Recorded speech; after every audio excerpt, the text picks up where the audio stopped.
Salut, alors bienvenue sur mon vidéo qui va montrer le chemin qui m'a amené à mon Plymouth Fury. Pour ceux qui me connaissent, ils savent que quand je pars quelque chose, je me donne à fond, puis j'y vais. Tout ça a commencé en 2019. Ok, je regardais des véhicules antiques, ainsi de suite, avec la passion. J'avais un rêve, un grand rêve. Ça fait longtemps que je l'avais. J'étais un gars de bicycle, mais là, c'était temps de passer à la voiture. Et j'ai une passion pour surtout les voitures de Mopar, hein, parce que pas que j'aime pas les autres voitures, que ce soit GM ou ben donc, Ford, mais les Mopar, j'avais une faiblesse, surtout que nous autres, je me souviendrai toujours, on était chercher le Fury à mon père chez Long Point Chrysler, là, puis son Plymouth Fury, Grand Fury Custom 1975 Police Pack avec un 360. C'est là que j'ai commencé vraiment à chercher. Évidemment, mes applications que j'ai vues pendant ces années-là, c'était l'application Kijiji Auto, euh, qui couvre le Canada, surtout l'Ontario, puis évidemment Marketplace, mais Marketplace, on s'entend que c'est l'application d'aujourd'hui qu'on trouve de tout là-dessus. C'est à peu près ça. Euh, donc, 2020, c'est là que je commence vraiment mes recherches, mon magasinage. Je m'en vais sur les deux sites que j'ai mentionnés, Marketplace, Kijiji, je regarde toutes les voitures. J'ai même les voitures modèle A, modèle B de Ford, imaginez-vous, là, de 28 à 34 à peu près. 1928. Puis là, ben après ça, là, c'est rien que du magasinage en 2020. Quand j'arrive en 2021, maintenant, je vais vous montrer les voitures. C'est là que c'est plus sérieux, que j'ai fait une interaction avec les vendeurs. Donc, ça veut dire que j'ai bêté sur la voiture, rencontré, ainsi de suite, conseillé, consulté avec mon ami qui me suit dans l'aventure. C'est à peu près ça. Donc, l'ami que je mentionne, il y a un Plymouth Barracuda, je ne le nommerai pas, mais il me conseille beaucoup, c'est un mécanicien, c'est un ami d'enfance. Donc, mon premier choix que je m'en vais voir, c'est un Plymouth P12 1941, d'une valeur de 17 800. Et puis, ce Plymouth-là était vraiment droit. Et mon but, moi, c'est d'avoir le véhicule le plus original possible. Donc, évidemment, ils ont été refaits, ainsi de suite. Là, mais... Donc, j'ai parlé avec le gars, c'est un gars qui restait dans le nord du Québec. Beau véhicule, tout, mais le prix était bon. Puis, j'étais pas tout à fait prêt. J'ai dit, garde, je mets ça sur la table, là, puis je mets ça on the side, puis je te rappelle si jamais il y a quoi que ce soit euh, dans le courant de l'année. Faut pas oublier, on est en 2021, puis c'est parti pour de vrai. Prochain véhicule Ford, le seul de ma recherche. Un fameux Ford two-door sedan, un shoebox, communément appelé. Ça, c'est entre 49 et 51. Celui-ci, c'était 1949. Et puis, il avait une valeur de 8500 $. Il était de Montréal, le gars, vraiment cool. J'ai pris un bête dessus. Je suis tombé en amour. Mon chum, qui est mécanicien, m'a dit, ouais, faut que tu fasses attention, mécanique, on est loin de ça, tout. Fait que j'ai hésité, puis j'avais le goût. Je rappelle le gars, il l'avait déjà vendu. Fait que c'est ça qu'il faut comprendre dans le domaine de l'automobile, comme ça, antique, quand t'en veux un, faut que tu sois prêt, puis c'est action-réaction, comme disait Pierre Lalonde. Il faut faire ça vite, parce que quand c'est là, ça part, c'est fini après. Fait que quand tu as ta chance, prends-la. Après ça, on tombe avec mon Plymouth. Mon premier vraiment sérieux avec beaucoup d'interactions avec le vendeur. Un Plymouth Fury 2, 1973, une valeur de 8800. Et finalement, il s'est parti à 8000, mais je vais vous conter l'histoire. Là, il y avait deux problèmes avec ça. Premièrement, euh, il est en Ontario. Et deuxièmement, c'est la pandémie. Je ne sais pas si vous vous rappelez, au printemps 2021, mais on ne pouvait pas nécessairement traverser le Québec ou l'Ontario. Il était prêt à faire un bout de chemin, ainsi de suite, blablabla. J'ai dit, écoute, laisse-moi penser, puis on va voir à ça. Le gars était bien correct, il m'a envoyé des vidéos, tout. Finalement, j'ai dit, laisse-moi penser, je te rappelle dans 2 jours. Puis le char était vendu dans 2 jours après. Donc, une autre perte. Il était vraiment droit, vraiment clean et tout original. Avec un 318, pas trop cher d'essence en plus. C'était intéressant comme véhicule. Fait que ça, en tout temps, pendant que je discutais avec les vendeurs, je discutais tout le temps avec mon ami. Mais je lui demande des conseils et ainsi de suite. Donc, devant toute cette cohue de magasinage, mon chum m'a dit, attends une minute, je connais quelqu'un qui est des produits mon père vend des morceaux, tout, puis lui, il connaît bien les affaires. Fait qu'il l'appelle pour lui demander si c'était pas un turnkey car. Il renvoie des photos. Plus qu'un turnkey car, c'est un char d'exposition qui a, ça a comme pas d'allure. Fait que là, il m'a envoyé ça. C'est un Chrysler Newport 1968, valeur de 15 000 $. Le char, il a passé sa rôtisserie, tout, il est remonté à neuf. C'est un char de dealer. Le gars est à Saint-Hubert. Soit dit en passant, même, il a même passé dans la revue V8 Passion. C'est une émission que vous pouvez voir sur le net. C'est dans la revue de février 2005, numéro 10. Ceux que ça intéresse, là, pour aller le voir, le char. Donc, je m'en vais le voir, ainsi de suite. Mais moi, je suis pas mécanicien pour Saint-Saëns. Et mon chum me connaît. Puis, j'arrive là, mais le char part pas. Il est bien drette, il est beau, comme vous pouvez voir les photos, tout. Il part pas. Moi, il y a des frissons qui me passent dans le dos. Faut pas oublier que je suis un gars de bicycle, je suis capable de démonter mon Harley parce que c'est bien simple, hein, il n'y a pas d'électricité, rien après ça. Un char, les morceaux, c'est gros, ça me fait peur. Puis mon chum, il me connaît, fait il savait que c'était pour tomber à l'eau. Effectivement, malheureusement, c'était plus fort que moi. J'ai dit, bon, regarde, je te remercie beaucoup, mais on va passer un autre appel. Fait que là, je prends une petite pause de ça pendant ce temps-là. Je suis resté un petit peu amer de cette situation-là, mais on va vivre avec pour l'instant. Après ça, ben, je reprends sur moi. Je continue à magasiner un petit peu. Puis je vois un beau Dodge Polara 1966, l'année de ma fête. Pas de ma fête, mais de ma naissance. J'ai un petit attrait quand même, tu sais, ça m'attire un petit peu. Il y a une valeur de 15 500. Il est cher un peu. C'était un moteur 318 d'origine qui est dedans. Lui, il avait mis un 340 dedans, le monsieur. Ça, c'est dans le bout de Québec, hein, quasiment arrivé à Québec, là. Fait que là, je deal avec, ainsi de suite. Fait que je parle avec, je parle avec mon chum aussi. Là, il me revient tout le temps. Il dit, tu sais, le char qu'on avait vu avant, le fameux Newport 108, il dit, pour le même prix, il est neuf. Celui-là, on ne sait pas qu'est-ce qu'il y a en dessous. C'est des photos, parce que des fois, on est surpris par les photos.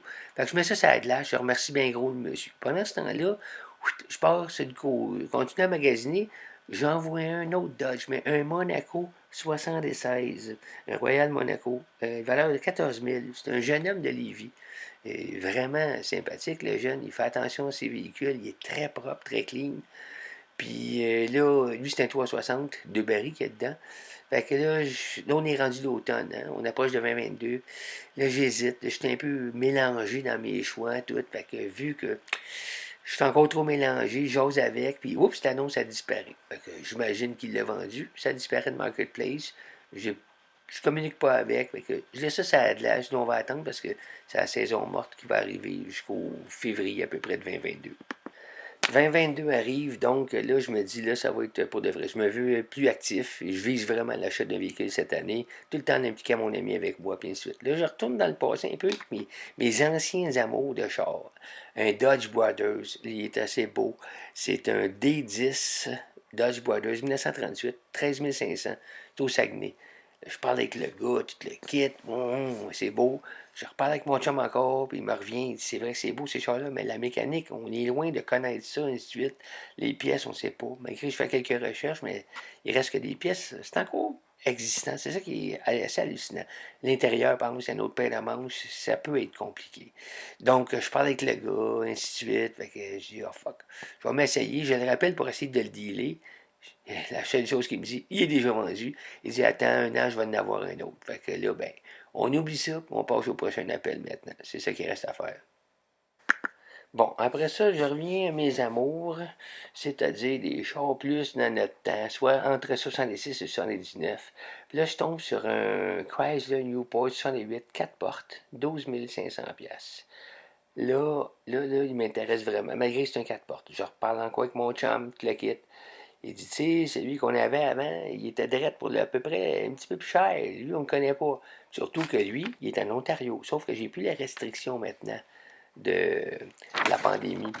Donc, je continue à dealer avec le gars. Là, je discute avec mon chum. Après maintes et maintes discussions, il me dit, bah, essaye-toi. Fait que là, je rappelle le gars.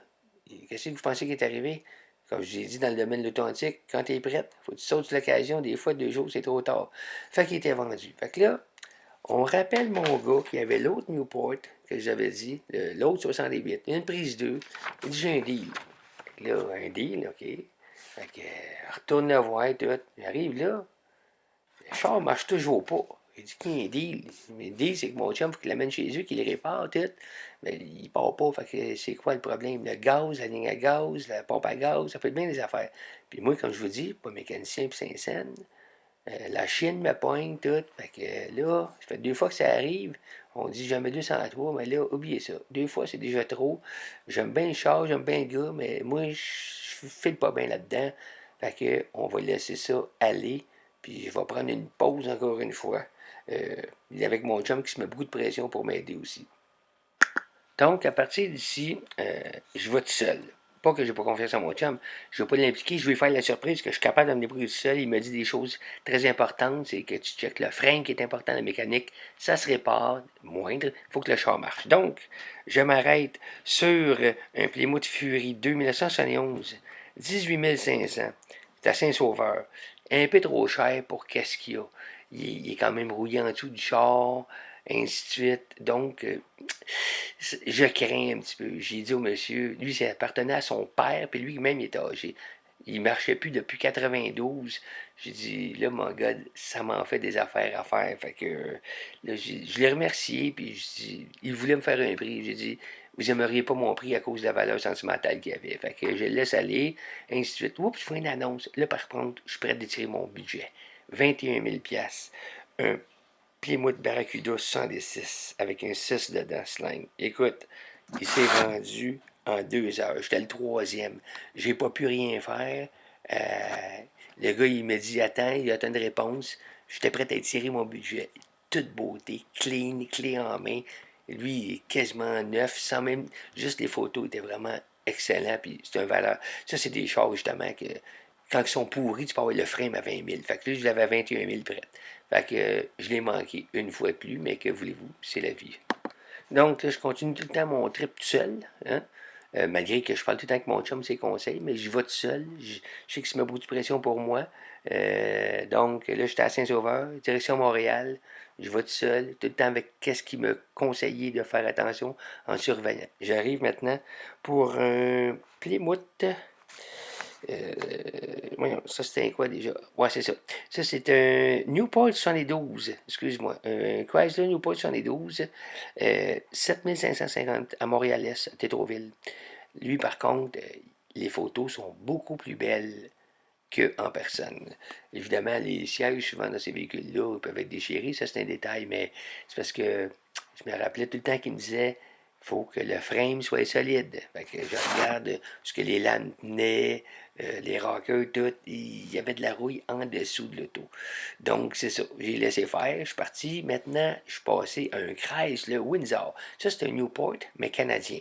Ça, c'est un gars qui a ça dans le bout de Shawinigan, un 106 à 12 000 Jeune homme très sympathique, il m'a envoyé plein de photos, des vidéos, ainsi de suite. J'ai vraiment confiance en lui. Fait que lui, j'en parle un peu avec mon chum sans savoir, sans dire que j'en ai vu un char, tu sais. Je l'ai vu. Fait que je cédule peut-être une date avec le gars, je vais aller le voir, ainsi de suite, mais je le mets en pause. J'attends parce que je dis pas nécessairement le modèle que je veux comme tel. Le jeune très sympathique, il dit écoute, moi je suis pas pressé de toute façon. Quand tu es prête, tu viens me voir, puis that's it. C'est tout aussi simple que ça. Fait que pour l'instant, je mets ça en pause pour le Windsor. Le prochain véhicule, ben lui, je sais pas si vous connaissez ça, les Blues Brothers. Ça donne, je regarde le film, là j'ai un power trip, soit sur un Dodge Monaco, ou, ben lui c'est 74 dans le film, ou un Plymouth Grand Fury. Parce que c'est le full size C-body. Puis ça, c'est des chars entre 74 et 76, 77 à peu près. Fait que j'en trouve un. Et à Rivière-des-Prairies, à Montréal. Et puis, super sympathique le gars aussi. Il était 10 000 je parle avec. Il me le dit déjà, 8005. Là, je trouve ça un peu louche, mais là, j'ai envoyé moi d'autres photos. Il monte en dessous. En dessous, il était clean, mais c'était shooté, tu sais. Fait que là, j'hésite. J'en parle avec ma douce, mon épouse. Elle dit un char de police. Moi, je dis, mais c'est un trip, c'est hot. Effectivement, c'est un trip. Moi, je pense que si on a ça, on doit peut-être avoir un autre véhicule avec ça. Fait que là, en tout cas, je pense qu'on va le prendre pareil. J'étais parti. Je l'appelle, vendu encore une fois. Ça, c'est une affaire de 2, 3 jours encore, c'est passé. Il y en a un autre, des Blues Brothers, mais là, c'est la police de l'État. C'est pas le char des Blues Brothers. C'est un monsieur, dans le bout de Trois-Rivières, l'autre bord de Shawinigan. Mais lui, le char, il a un petit peu plus magané, tout. Fait que lui, je le mets sur la table. Tu sais, je veux dire, pas sur la table, mais sur la glace. C'est un péronisme que je suis en train de faire. Fait que là, il était 7000, lui. Fait que, encore là, c'est Monaco avec un 360 dedans. Fait que, un 76. Moi, je me dis, tant qu'à faire, je vais revirer voir mon petit gars de Lévis avec son Royal Monaco, qui est quand même clean et droit. Fait que, là, je rappelle tout. Je dis, hey, écoute-moi, là, je dis, j'étais intéressé, vraiment. Puis c'est vrai que j'étais vraiment intéressé, mais je le trouvais un petit peu cher encore, parce que ces modèles-là, il faut comprendre que sur le marché, c'est pas comme un Barracuda, un Roadrunner, tu sais, les gros chars, là, des Challenger, des Chargers. Un Charger, tout ce que je vous ai nommé, tu peux avoir juste un body pourri, pas de moteur dedans, puis c'est 20 000. Fait qu'imaginez-vous le prix que ça peut vendre. Ça va jusqu'à 100 000. Ceux-là, la moyenne, c'est entre 9 et 15 000. Mais il était quand même cher. Fait que là, finalement, je dis, je dis pas, mais j'ai regarde, moi laissé faire. Il est intéressé à le garder, anyway. Donc, moi, par contre, en parallèle, j'avais vu un Fury que j'avais parlé avec mon chum avant. Puis j'avais parlé au gars, puis le gars, il dit, ah, il coule un peu la panne à l'huile. Ça m'avait fait peur. J'avais dit, OK, m'a passé mon tour. Finalement, ben, suite à tous mes magasinages, je le rappelle, c'est un gars de Lévis, lui aussi, comme le gars du Monaco. Puis là, ben, pouf, j'ai dit, OK, m'a aller te voir. J'ai été prendre une visite un certain dimanche. Fait que je suis parti, j'étais à Lévis, sans dire à personne. Tout le temps en voulant rendre frère mon chum, comme quoi, je voulais qu'il soit content de moi aussi, que je suis capable de me débrouiller tout seul. Fait que là, je regarde en dessous, écoute, il est drette, il n'y a pas de rouille, il est solide, ainsi de suite. Fait que là, je dis au gars, écoute, je dis que j'ai un autre char à aller voir, parce que je veux pas, tu sais, qu'il voie mon affolement et mon goût pour l'auto. Fait que je m'en vais, je garde, j'ai un autre char à aller voir, je te donne des nouvelles. Fait que je dis, bien d'accord, tout. Fait que je m'ennuie demain, c'est bon signe. Fait que le lendemain, je m'ennuyais du char déjà. Même maman revenait ici à Montréal. Fait que là, je rappelle le lendemain, je le prends. Il dit, c'est cool. Il dit, sais-tu quoi? Il dit, je m'en fais un deal avec toi. Il te le reconduire. Il te le mener chez vous. Fait qu'il est parti de Lévis. J'ai eu peur un peu. Il est parti de Lévis. Il est venu me l'apporter chez nous, puis le quitte. Sa blonde, elle regrettait, elle l'aimait, mais lui, il avait acheté un Dart, comme ils disent dans le coin de Lévis, un Dart, mais au Canadien une taillère. Fait que, anyways, fait qu'il y avait un Dart, puis celle-là, ben, sa femme la regrettait, fait que, peu importe. Fait que le vendredi, il était à sac, j'avais mon Plymouth Fury 1977, tout d'or, hardtop, 3,18 dedans, 5,2 litres. Fait que là, qu'est-ce que ça promet? Ça promet beaucoup de plaisir. J'ai déjà fait des petites affaires de l'entretien. 2023, attention à vous autres, vous allez me voir sur la route. On continue l'optimisation, la restauration de ce beau véhicule-là. Puis on va se voir dans des rencontres café. À plus. Merci.